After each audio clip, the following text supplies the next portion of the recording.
अच्छा, मुझे बताएं, अलुमत स्वीट होम में खुश हैं आप? जी। यहाँ आपको कोई मसला तो नहीं है? नहीं। उसामा, कितने साल के हैं आप? 8। होमवर्क करें? जी। तो टीचर प्यार करती हैं आपसे? जी। सल्लल्लाहु अलैहि का या रसूल अल्लाह वसल्लम अलैहि का या हबीब अल्लाह। मेरी उल्फत मदीने से यूं ही नहीं, मेरे आका का रोज़ा मदीने में है। मैं बिस्मिल्लाहिर्रहमानिर्रहीम। अस्सलाम वालेकुम नाज़रीन, रेस फॉर राइट्स के साथ मैं हूँ आपकी मेज़बान इफ़त रऊफ़। नाज़रीन, दुनिया में बहुत कम अफराद ऐसे होते हैं जिनकी लगन मादी मुनफ़ियत से बालाए-ताक़ और जज्बे हफ्ता अफलाक तक रसाई रखते हैं। ज़ीशान तारिक वाक़अन के एक ऐसे ही सबूत हैं जिन्होंने अपनी जवानी फ़लाही कामों के लिए वक्फ़ कर दी है। आइए मिलते हैं मलिक ज़ीशान तारिक से। अच्छा ज़ीशान भाई, ये बताइएगा कि आपने जो अलुमत स्वीट होम और अलुमत फाउंडेशन का फलाही काम शुरू किया है, तो इस काम के पीछे आपका नस्बुल ऐन क्या था और क्या इंस्पिरेशन थी? बिस्मिल्लाहिर्रहमानिर्रहीम।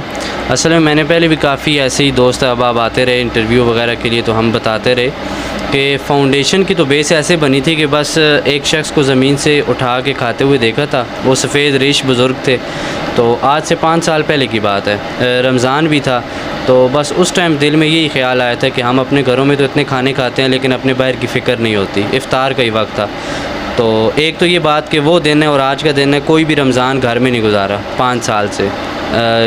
दस्तरखान वगैरह लगाते हैं और उधर ही इफ़्तार अपने भी होती है उधर ही।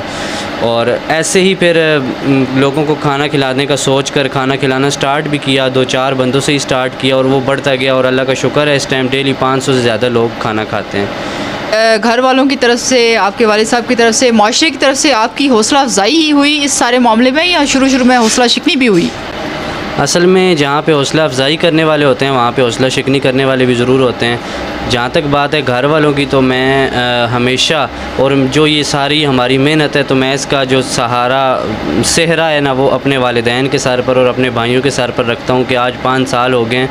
कभी भी किसी भी वक्त उन्होंने हमें सिर्फ अप्रिशिएट ही किया। कभी हमें उन्होंने कोई ऐसी वैसी बात नहीं, हमें कई रातें घर से बाहर रहना पड़ता है लेकिन कभी भी कोई ऐसा इशू उनकी तरफ से कोई भी नहीं हुआ।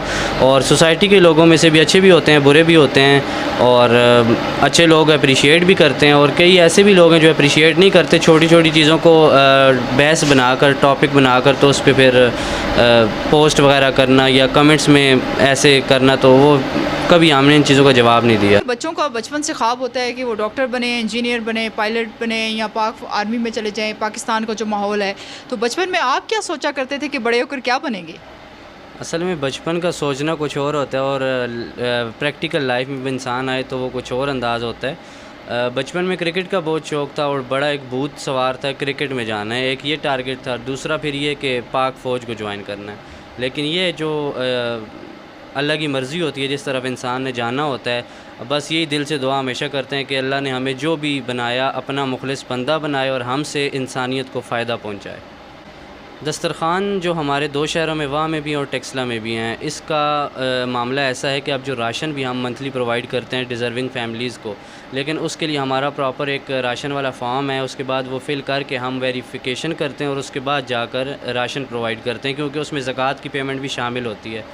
जो दस्तरखान की बात है तो इसमें कभी कोई ज़कात की पेमेंट शामिल नहीं की गई। और जहाँ तक बात है फ़िरके की या किसी मज़हब की, तो आज तक 3 साल से 4 साल से तकरीबन रोज़ाना की बुनियाद पे दस्तरखान लगा हुआ है और कभी भी हमने किसी से किसी का फ़िरका, किसी का मसलक, किसी का दीन नहीं पूछा। जस्ट सिर्फ़ एक ही चीज़ है, हमारे अक्सर औक़ात बैनर भी लगे होते हैं, अगर आप भूखे हैं, आपके पास पैसे नहीं हैं, तो आप यहाँ से फ़ी सबिलिल्लाह खाना खा सकते हैं। फाउंडेशन के कितने प्रोजेक्ट्स हैं जो मुकम्मल हो चुके हैं या ज़ेर तकमील हैं?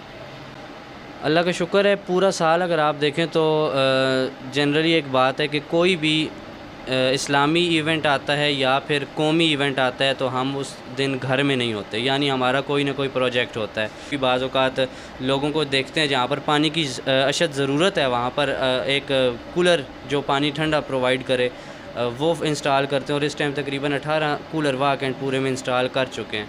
इसके साथ साथ जो डेली बेसिस पे प्रोजेक्ट चल रहे हैं वो एक अलुमत स्वीट होम है जिसमें आप समझ लें कि 3 टाइम एक किस्म का दस्तरखान भी लगता है और एक किस्म का वो उन बच्चों की कफ़ालत, उन बच्चों का यहाँ रहना पढ़ना सब कुछ वो यहाँ पे ही है। तो वो 24 घंटे का ये काम है और इसके साथ साथ जो दस्तरखान है वो डेली बेसिस पे लगता है। ये अलुमत स्वीट होम का जो प्रोजेक्ट है, इससे मुतालिक ज़रा हमारी आवाम को आगाह कीजिएगा कि ये क्या है और कितने कमरों पर मुश्तमिल है। अलुमत स्वीट होम बेसिकली हम कभी इसको नाम यतीम खाने का ना दिया है ना देंगे, और सिर्फ़ ये है कि अगर कोई पूछता है कि इसका मकसद क्या है तो उसे बताते हैं कि ये एक किस्म का यतीम बच्चों का घर है। यतीम खाने का नाम इसीलिए नहीं दिया, हमने नाम सेलेक्ट किया अलउम्मत स्वीट होम, जिसमें ये ऑर्फन चाइल्ड्स होते हैं सारे दूर दराज या ज़्यादातर तो हमारे पास वाक एंड टेक्सला के हैं, क्योंकि असल में हम दस्तरखान पे ऑलरेडी वर्क कर रहे थे और बचपन से एक दिल की ख्वाहिश थी कि जो बेसहारा बच्चे हैं जिनका कोई सहारा नहीं है उनको सहारा प्रोवाइड कर कर और उनको माशरे का और सोसाइटी का और मुल्क कौम का एक अच्छा हीरो बनाएं। और इंशाल्लाह ये हमारा टारगेट है। जो बच्चा यहाँ पे एडमिट होता है वो छोटी क्लास में दाखिल होगा, यूनिवर्सिटी लेवल तक पढ़ाना वो हमारा इंशाल्लाह ज़िम्मेदारी होगी। और इसके साथ साथ जिस फील्ड में बच्चा जाना चाहेगा, चाहे वो डॉक्टर बनना चाहे, चाहे इंजीनियर बनना चाहे, चाहे वो पाक फ़ौज ज्वाइन करना चाहे, तो इंशाल्लाह हम अपनी जितनी कोशिश होगी उनको उनकी मंजिल तक पहुँचाएँगे। और इस टाइम हमारे पास तकरीबन 23 बच्चे जो यहाँ पर रिहाइश पजीर हैं। बहुत सारे लोगों ने इस शौक़ में कि वो इस फलाही काम को फैलाएँ, NGO स्टार्ट की हुई हैं, फलाही इदारे कायम किए हुए हैं, और उनका मोटो या जो उनकी टर्म्स एंड कंडीशंस हैं वो ये हैं कि जो इस बच्चे पर वो इन्वेस्टमेंट करते हैं वो रिकवरी बेस्ड करते हैं, कि ये बच्चा जो है हमारे साथ टर्म्स एंड कंडीशन साइन करे ताकि जब वो एलिजिबल हो जाए तो वो हमें वो पे बैक करे। तो क्या अलुम्मत स्वीट होम का भी कोई इस किस्म की टर्म्स एंड कंडीशंस हैं? हमारी कोई ऐसी टर्म्स एंड कंडीशन कोई हमने ना, बच्चों के जो वारिसान हैं वो यहाँ पे आते हैं, किसी के साथ कोई ऐसी कमिटमेंट नहीं है। हमारा सिर्फ टारगेट था बच्चे अपने कदमों पे खड़े हो जाएं, बच्चे अपना सहारा खुद बने और अपने ख़ानदान का सहारा बने, ना कि वो किसी के आगे हाथ फैलाएं।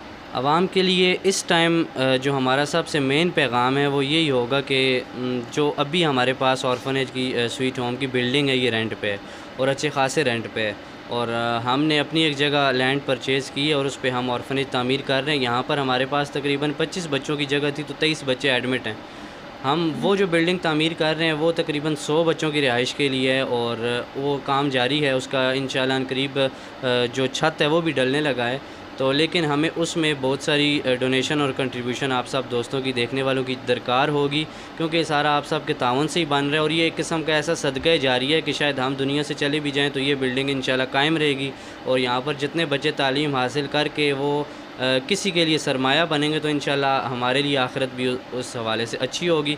तो आप सब बेशक ख़ुद विज़िट करना चाहें, सैटेलाइट टाउन में बिल्डिंग बना रहे हैं, आप ख़ुद आकर डोनेट करना चाहें, या इसके अलावा जैसा भी आपका कोई सवाल हो तो आप बेशक हमारे ऑफिस से रब्ता कर सकते हैं। ये जो डोनर्स हैं वो सिर्फ टेक्सला वाक़ के लोग हैं तो या पाकिस्तान भर से होते हैं या ओवरसीज़ पाकिस्तानी भी आपको डोनेशंस दे रहे हैं? देखिए, असल में डोनर तब आपका बनता है जब आपका कोई काम किसी के दिल को छू जाए, किसी को पसंद आ जाए, तो वो बेशक जिधर से भी हो आपका डोनर बन सकता है। लेकिन इस टाइम बेसिकली हमने क्योंकि वहाँ से स्टार्ट किया तो ज़्यादातर हमारे पास डोनर जो हैं दोस्त अहबाब वो वाकई से ही हैं। अच्छा, ये अलुम्मत स्वीट होम में सिर्फ बच्चे अभी ज़ेर तालीम हैं, ज़ेर तरबियत हैं, तो क्या आपका ये इरादा है मुस्तकबिल में कि आप बच्चियों के लिए भी कोई इस तरह का नेटवर्क स्टार्ट करें? हमने पहले प्लान ये किया था कि हम बच्चों और बच्चियों दोनों का स्टार्ट करेंगे, लेकिन फिर उसमें काफ़ी मसाइल आए, काफ़ी मुश्किलात आई, तो हमने प्लान ये फिर आखिर फ़ाइनल किया कि जस्ट अभी बच्चों का करेंगे, लेकिन जब हम फुल ट्रेन हो जाएंगे बच्चों की तरबियत करने में, फिर हमें काफ़ी सारी चीज़ें बाद में समझ आई कि क्या कैसे होना चाहिए। तो ये बच्चियों का मामला क्योंकि थोड़ा ज़्यादा संजीदा होता है, इस वजह से हम करेंगे ज़रूर, लेकिन उसके लिए हमें थोड़ा टाइम दरकार और साथ थोड़ी डोनेशन दरकार होगी, हम तब स्टार्ट कर सकेंगे। अच्छा, बच्चे जो यहाँ ज़ेर तालीम है या ज़ेर तरबियत हैं, उनके वालिदैन से आप कोई पैसे लेते हैं या कोई डोनेशन वगैरह लेते हैं, क्या सूरत हाल है? हम असल में जो मुस्तहिक हज़रात होते हैं उनसे लेते कुछ नहीं है, बल्कि देने वाला तो अल्लाह की ज़ात है, लेकिन ये है कि हमें अल्लाह ने ड्यूटी दी हुई है तो हम उन तक पहुंचाते हैं। यहाँ पे जो बच्चे ज़ेर तालीम है या ज़ेर रिहाइश हैं, यहाँ पर जो बच्चे उनके जितने घर वाले जो ज़्यादा डिज़र्विंग हैं, तो हमारे इदारे की तरफ से उनके घर में राशन भी जाता है, और अगर वो अपने बच्चों से मिलने आएँ तो उनको किराया भी प्रोवाइड किया जाता है, और 1 रुपया भी कभी किसी से चार्ज नहीं किया गया, ये बिल्कुल फ्री ऑफ कॉस्ट है। हाँ, स्पॉन्सरशिप के लिए जो डोनर्स हज़रात होते हैं वो पूछते हैं कि एक बच्चे पे महीने का या साल का कितना ख़र्चा आता है, तो हम उन्हें बताते हैं और ऐसे ही लोग फिर वो बच्चे को स्पॉन्सर करते हैं मंथली। कोई कौन सा बच्चा ये बताना पसंद करेगा कि उसे यहाँ का माहौल कैसे लगता है? यस बेटे, काम है बेटी, क्या नाम है आपका? उस्मान। अच्छा, मुझे बताएं, अलउम्मत स्वीट होम में खुश हैं आप? जी। यहाँ आपको कोई मसला तो नहीं है? नहीं। सफाई सुथराई का इंतज़ाम है? जी। और दोस्तों के साथ खेलते हैं आप? जी। आपकी पिटाई होती है यहाँ पर? नहीं। कितने दोस्त हैं? अब्बास